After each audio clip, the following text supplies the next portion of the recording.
Greetings, adventurers. This is DM Kurt. The Castles and Crusades game's going pretty well. We are running from May 15th to May 19th.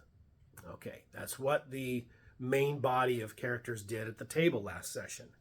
And after last session, we ran May 15th through 19th for the Clerics player and for the Rangers player.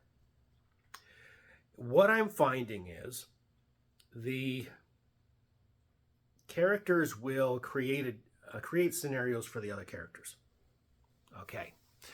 Because what's happening is one character will go through an area, do things, and the other character is behind him because they're both traveling in the same direction, but one is ahead of the other.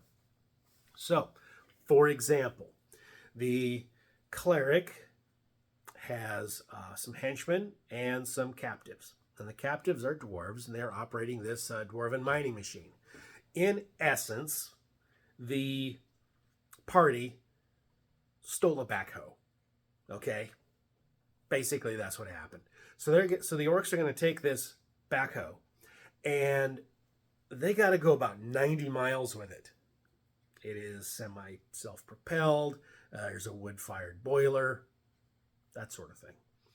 However, it puts out smoke. And not only that, there is a bounty.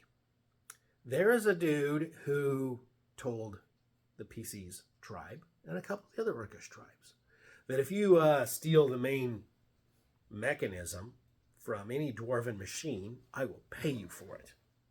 If you steal the signet rings, which is the equivalent of dog tags, off of the dwarves, I'll give you 2 coins each. One to you and one to your tribe, so that your tribe can improve their lot in life, etc., etc.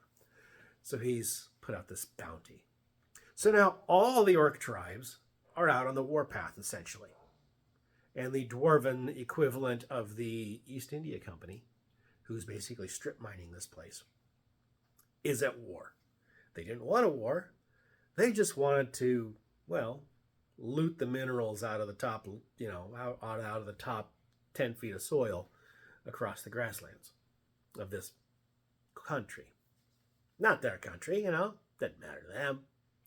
They paid some tariffs and fees and permits and such to the prime minister in the capital. Well, the hillbillies out in the woods don't care about your permits. Those things don't mean nothing out here. Cool. Well, the cleric and his machine were heading north. Chugga, chugga, chugga, chugga. Putting out smoke.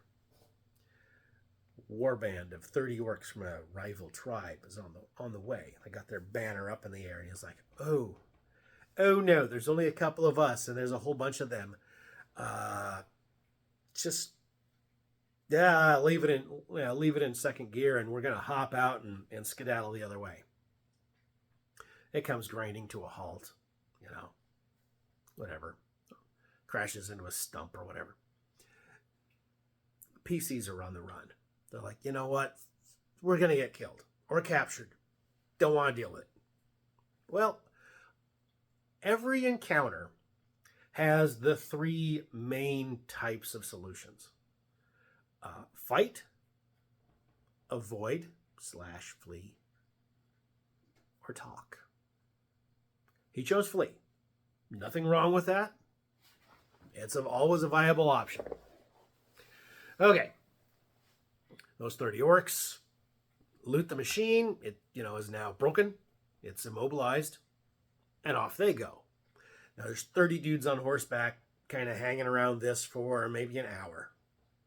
That's going to be a whole lot of hoof prints and footprints. Cool. Off they go.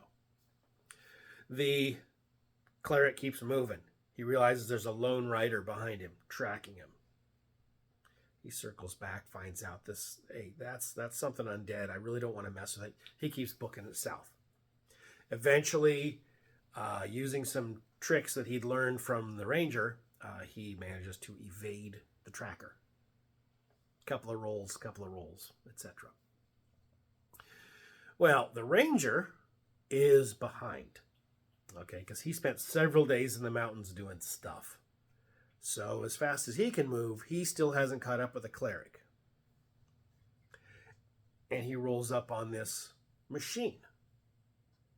The machine has been thoroughly looted and broken. There are 7 goblins when he gets there. Basically a bunch of tweakers stealing scrap metal. You know, thing's going to be up on blocks by the end of the week. Well, he bullies the goblins, because they're goblins, gets what information he can from them, and basically drafts them into service. So now you got this ranger with 1 orc henchman and 7 goblins. Cool. But he's still behind the cleric, as they have created encounters for each other. The orc ranger, his last encounter was he had to rest while 2 of his henchmen went and investigated this little village, Thorpe, Hamlet, whatever. It was 11 buildings with barricades built up around them. I had used the Twilight 2000 encounter tables, pulled Ace of Spades, Mad King. So this place is got a large force there of a few dozen people. And it's ruled by a guy who has decided to call himself the Lord Protector. And when the henchmen came in, started asking questions, hey, you guys seen any dwarves come through here? You guys seen any orcs come through here? They said, yeah, we've seen dwarves. They came in on horseback with nothing more than the clothes on their back. We let them keep their clothes, we kept their horses, we kicked them out. Now, you guys can join us. You stay here. You work for us now. Or you leave here with your skins and half of your gear. We take the other half and you live. The henchmen come back. Oh, I got my armor took. Oh, I lost my spear.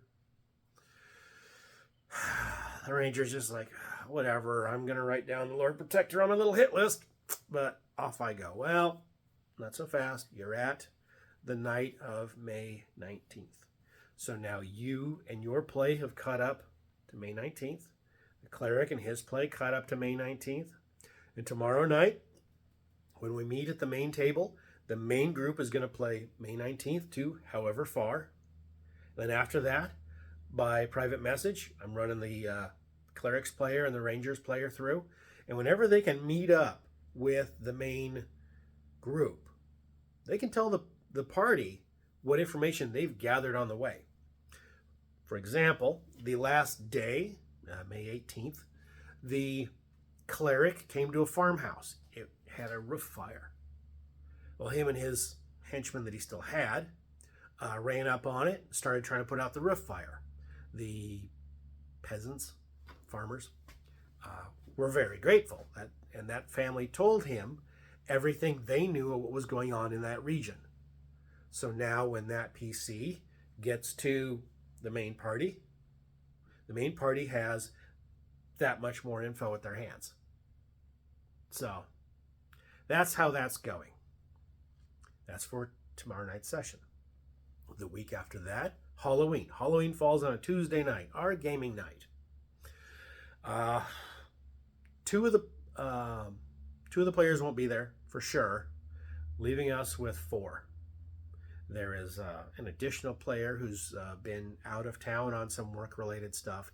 He probably isn't going to be there because he's either on the work stuff, or if he has returned, it's Halloween and he's got little ones, so probably be doing that. So we may or may not have a quorum in 2 weeks, 1 week. Yeah. But tomorrow night should be good. But that's how we're doing our Castles and Crusades campaign. Yes, I know. Orcs as player characters is not usual. Self-propelled Dwarven mining equipment is not usual. Those are homebrewed. Semi-automatic crossbows with alchemical issues, not in the books. Neither are, well, flintlocks are in the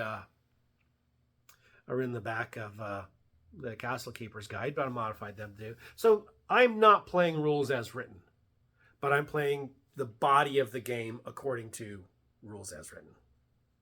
You know, with how initiative works, with how rolling to hit works, ability checks working.